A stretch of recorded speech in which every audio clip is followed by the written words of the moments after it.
শিক্ষার্থী বন্ধুরা যারা 2025 মাধ্যমিক পরীক্ষা দিতে চলেছে তাদের বাংলা বিষয়ের অত্যন্ত গুরুত্বপূর্ণ তোমাদের কোনি উপন্যাস থেকে মাত্র কয়েকটা কোশ্চেন বলে দেবো।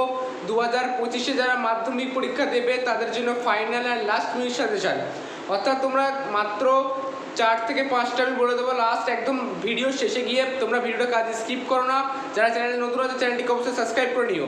অর্থাৎ তোমাদের ভিডিওর একদম শেষে গিয়ে আমি 4 থেকে মোট 5টা বলে দেবো, এগুলো তোমরা একটু মন দিয়ে পড়বে, তোমরা এখান থেকে কমেন্ট পেয়ে যাবে। কাজে ভিডিও স্কিপ করো না, মন দিয়ে দেখতে হবে। ভিডিওটা শুরু করা যাক, চলো। তো তোমাদের কোনি উপন্যাস থেকে প্রথম যে কোশ্চেনটা কিছু মোস্ট ইম্পর্টেন্ট, কোনি উপন্যাসে লীলাবতী ক্ষিতিশ সিংহ কোনির চরিত্র বিশ্লেষণ করো। এর মধ্য থেকে একটা চরিত্র তোমাদের 2025 ফাইনালে আসবেই। এবারে আসি 1 নম্বরে, বিষ্ণুধরের বিরক্তর কারণ কি? বিষ্ণুধরের বিরক্তর কারণ কি? যাকে বিষ্ণুধরের বিরক্তি হচ্ছে তার পোশাক ও স্বভাবের পরিচয় দাও। লোকটির দেহের গঠনে বর্ণনা, আজ বারণী গঙ্গায় আজ কাঁচা আমের ছড়াছড়ি। বারণী কি? কাঁচা আমের ছড়াছড়ি কেন? আম দেখলে কাদের মধ্যে হুড়ুড়ি পড়ে। মোস্ট ইম্পর্টেন্ট, পরীক্ষায় আসবে এরকম কোশ্চেন। তারপরে কি 3 নম্বরে, আপনি আমার থেকে 4000 গুণ বড় লোক, কিন্তু কার প্রতি কার উক্তি কিন্তু দিয়ে বক্তা কি বলতে চেয়েছেন? Most important question. কিন্তু আমি যেগুলো মোস্ট ইম্পর্টেন্ট সেগুলো পাশে আমি স্টার মার্ক দিয়েছি, সেগুলো একটু গুরুত্ব সহকারে পড়বে, এর মধ্যে দিয়ে তোমরা পেয়ে যাবে। 4 বছরের মধ্যেই প্রজাপতি ডানা মেলে দিয়েছে। প্রজাপতি কি আগে ডানা মেলতে পারেনি কেন, এখন কীভাবে ডানা মেলেছে? 2 নম্বর, প্রথম দিকে লীলাবতী বিদ্রোহী হয়েছিল। লীলাবতীর বিদ্রোহী হয়েছিল কেন? বক্তব্যটির অর্থ পরিস্ফুট করো। মোস্ট ইম্পর্টেন্ট একটা কিন্তু কোশ্চেন, ঠিক আছে। এবার তোমাদের নেক্সট কোশ্চেনে চলে যায়, আমাকে রাগালে কি হয়? এবার বুঝলি তো কার উদ্দেশ্যে কে এই কথা বলেছিল, কোন প্রসঙ্গে কথা বলা হয়েছে, এই উক্তির মধ্য দিয়ে বক্তার চরিত্রে কোন বৈশিষ্ট্য ফুটে ওঠে তা আলোচনা করো। বেশি হলেও তোমরা এর মধ্যে থেকে যেগুলো স্টার মার্ক সেগুলো একটু গুরুত্ব সহকারে পড়বে, ঠিক আছে। এবার চলে আসি, না ওরা জুপিটারের শত্রু, ওরা কারা, ওরা কেন জুপিটারের শত্রু, প্রসঙ্গটি লেখো। মোস্ট ইম্পর্টেন্ট, তোমার 2025 মাধ্যমিকে আসবেই আমার একটা কোশ্চেন। আমি এবার সত্যিকারের কাজ করতে চাই, সবাইকে দেখিয়ে দেবে, একবার চ্যাম্পিয়ন তৈরি করবো। আমি কথাটি কে কাকে বলেছে, কখন এই কথা বলা হয়েছে, উত্তরের তাৎপর্য কি বিশ্লেষণ করো। তাহলে কি জুপিটারের কোশ্চেনটা কিন্তু মন দিয়ে পড়ো, যেগুলো স্টার মার্ক আছে সেগুলো পড়ো, এর মধ্যে থেকে তোমরা কমন পেয়ে যাবে 2025 মাধ্যমিকে। এবার চলে আসি, ক্ষিতীশ অবাক হয়ে গেল। ক্ষিতীশ কাকে দেখে অবাক হয়ে গেছিল, তাকে কি বলে সম্বোধন করেছে, প্রসঙ্গ নির্দেশ করো। ক্ষিতীশের চোখ অনুসরণ করতে লাগলো শুধু একজনকেই। একজন বলতে কার কথা বলা হয়েছে? এবার আসবো নেক্সট, অর্থাৎ তোমাদের কিন্তু মোস্ট ইম্পর্টেন্ট কোশ্চেন এগুলো বলে দিচ্ছি, কাজে ভিডিও স্কিপ করো না। কোথাকার ঘটনার কথা বলা হয়েছে, কেন ক্ষিতীশের চোখ তাকে অনুসরণ করতে থাকে।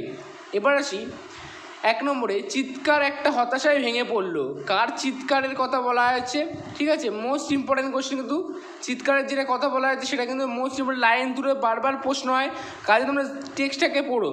সে চিৎকার করেছিল কেন, চিৎকার করাটায় হতাশায় ভেঙে পড়ার কারণ কি। 2 নম্বর, সে দায়িত্ব আমার, কে কাকে এই কথা বলা হয়েছে, বক্তব্যের পূর্ব প্রসঙ্গ লেখো। এই উক্তির মধ্য দিয়ে বক্তার চরিত্রে কোন দিক লক্ষ্য করা হয় তা পরিস্ফুট করো। যেটা তোমাদের পড়তে হবে সেটা কিন্তু মোস্ট ইম্পর্টেন্ট একটা কোশ্চেন, ঠিক আছে। এবার চলে আসি, সাঁতার নয় আমাকে পরীক্ষা দিতে হবে, অপমান সহ্য করার কে কাকে কথাটি বলেছে, কথাটির তাৎপর্য এরকম। মোস্ট ইম্পর্টেন্ট কোশ্চেন, বারবার কোশ্চেনটা কিন্তু আসে, অর্থাৎ তোমার 2025 এই কোশ্চেনটাকেও মোস্ট গুরুত্ব সহকারে পড়ে যাও। আর জুপিটারের কোশ্চেনটা পড়তেই হবে, 3টে মার্ক যেগুলো স্টার মার্ক সেগুলো মোস্ট ইম্পর্টেন্ট। 1 নম্বর, সাঁতার নয় আমাকে পরীক্ষা দিতে হবে, অপমান সহ্য করা কে কাকে কথাটি বলেছে, কথাটির তাৎপর্য কী তা বুঝিয়ে দাও। Most important. এবার তোমাদের শেষ, অর্থাৎ শেষ পার্ট থেকে কিছু কোশ্চেন দেবো, এখান থেকেও তোমরা যেগুলো পড়বে, বুকের মধ্যে প্রচণ্ড একটা মোচড় অনুভব করলো, চিকচিক করে উঠলো চোখ দুটো, কার সম্পর্কে বলা আছে, কেন এই অবস্থা, এটাও কিন্তু মোস্ট একটা ইম্পর্টেন্ট কোশ্চেন, ঠিক আছে। এবারে তোমাদের এই পার্ট থেকে কিছুটা কোশ্চেন বলে দিই, এগুলো মোস্ট ইম্পর্টেন্ট। কম্পিটিশনে পড়লে মেয়েটা তো আমার পা ধোয়া জল খাবে, কে কাকে কথা বলেছে, কার সম্পর্কে কথা বলা হয়েছে বিশ্লেষণ করো। মোস্ট ইম্পর্টেন্ট, 3টে স্টার দেওয়া যেহেতু, ঠিক আছে। এবার চলে আসি তোমাদের নেক্সট কোশ্চেনে, অর্থাৎ নেক্সট কোশ্চেনে কী আছে, গাছে অনেক দূর উঠে গেছে, মই কেড়ে নিলে নামতে পারবো না, কে কাকে কথা বলেছে, কোন প্রসঙ্গে কথা বলেছে তা অর্থ পরিস্ফুট করো। এবার তোমাদের নেক্সট কোশ্চেন ধরো, এটা বুকের মধ্যে পুষে রাখুক, কথাটি কে ভেবেছে, কথাটির তাৎপর্য লেখো।